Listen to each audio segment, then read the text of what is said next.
No começo do anime nós vamos conhecer Yona, que é a única herdeira do trono real do reino Kuka. Ela é filha do rei chamado Il e ela passou sua infância brincando com seu primo mais velho chamado Suwon. Além dele, ela também tinha um guarda-costas chamado Haki e com o passar dos anos os três se tornaram melhores amigos. Depois de crescer, Haki se tornou um dos 5 grandes generais do reino de Kuka. Inclusive, ele é o general mais jovem de toda a história e ele é também o nosso protagonista na história. Secretamente, ele está interessado em Yona, porém como ela é uma princesa, ele aceita apenas se tornar o seu guarda-costas. Um belo dia, uma semana antes do aniversário de Yona, o rei organiza uma cerimônia comemorativa para rezar pela saúde e prosperidade de sua filha. Durante o evento, Yona diz ao seu pai que ela deseja se casar com Suwon. Porém, o rei, por algum motivo, parece estar receoso quanto a isso. Ele parece não gostar do interesse de Yona por Suwon. Ele então recusa o desejo dela de se casar com ele e diz que, como ele era o rei, ele tinha o direito de escolher o casamento dela. Afinal de contas, aquele que se casasse com ela seria o próximo rei, e ele não gostaria de dar essa posição a Suwon. Yona fica bastante triste com a negativa de seu pai, e assim ela se senta sozinha do lado de fora. E enquanto ela está isolada com cara de brava, de repente ela vê alguém sair das sombras para tentar capturá-la. Só que ela consegue fugir a tempo e entra em seu quarto trancando a porta. Mas então 2 mãos de repente surgem por trás dela e a impedem de gritar. A garota se desespera ao perceber isso, mas quando ela se vira, ela vê que Suwon está por ali. E ele então pergunta a ela o que tinha acontecido. Yona então começa a entrar em pânico e diz que tinha alguém perseguindo ela. Ela acreditava que estavam tentando tirar a vida dela. Suwon então acalma a princesa e diz para ela ficar tranquila, pois agora ele estava ali.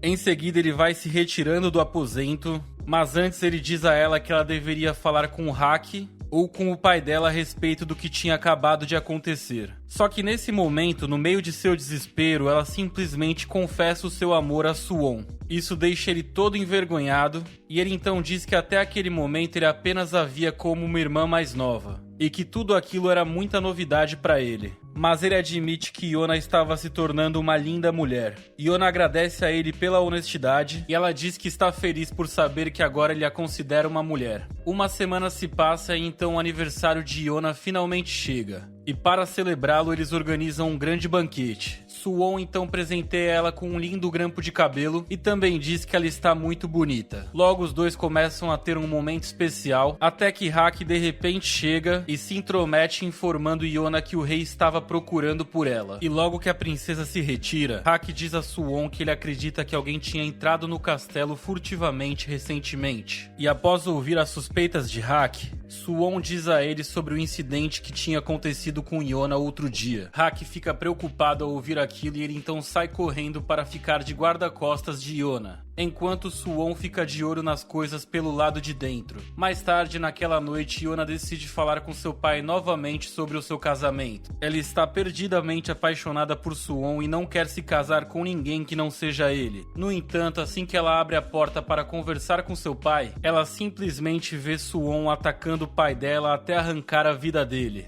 Enquanto isso, Haki percebe que os guardas que deveriam estar fazendo patrulha não estavam em seus postos, além do que havia ali alguns rostos que ele não conhecia. Em seguida, Haki vê um de seus homens comentando sobre ele, e ele então se envolve em uma briga com eles. E enquanto isso, de volta para o quarto do rei, vemos que Yona está simplesmente desesperada, e ela pergunta a Suwon por que ele tinha feito aquilo com seu pai. E logo Suwon diz a ela que havia feito aquilo pois ele havia descoberto que o rei tinha mandado tirarem a vida do pai dele. E nesse momento ele estava se vingando por seu pai. Yona ouve aquilo sem conseguir acreditar, mas então Suwon diz a ela que o reino não precisava mais de um rei fraco como o pai dela, e que por conta disso ele mesmo ascenderia ao trono agora. Em seguida, alguns guardas entram no cômodo e agora Yona pensa que tudo vai ficar bem. Entre eles está o conselheiro Keisuke, que para a surpresa de Yona diz para Suwon simplesmente acabar com ela de uma vez, pois ela não poderia viver depois de saber a verdade sobre quem havia tirado a vida do rei. Ao ouvir isso, Yona começa a tentar fugir e ela chega até mesmo a colocar fogo em uma das cortinas ali, porém tudo isso é em vão e logo ela é capturada.